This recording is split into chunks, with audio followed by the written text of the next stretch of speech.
I'd like to reframe this for the odd progressive, and I don't mean that progressives are odd. I mean, occasionally a progressive might see this show. So the odd progressive watching this show, let's take this for a moment and say, what if we just declared victory, had a parade, and went home? I mean, after all, what you want from this world is less suffering. You want more people to enjoy their food and health care. You want more people to be able to have a decent wage.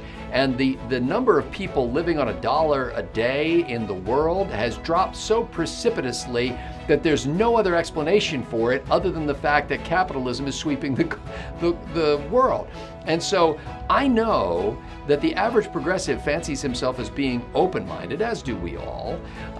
Why don't you look at this and say, okay, forget about my philosophy, because my goal here isn't to crown my philosophy. My goal here is to see my compassionate heart fulfilled in the blessing of others. I want you to look around and see the childbirths without the grieving mother who, in the past, where if you had 10 children, if 5 of them made it to adulthood, you were delighted. I want you to look around the world and see food production massively multiplied so that people are able to eat now who wouldn't have stood a chance and would have died of starvation in infancy in the past. People voluntarily pursuing their interests in a way that benefits others. And frankly, you're probably doing more to fight poverty in your life right now by having one of these than you are by any contribution you can make to a political candidate or even to a charitable organization that's trying to help the poor. There are people who are able to have a decent standard of living right now because you have an iPhone or an Android phone, because that's how the world works.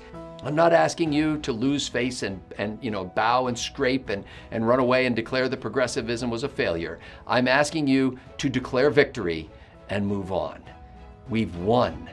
The world is a better place, and you're in it right now at the best time that has ever existed in the history of the world. God bless it all.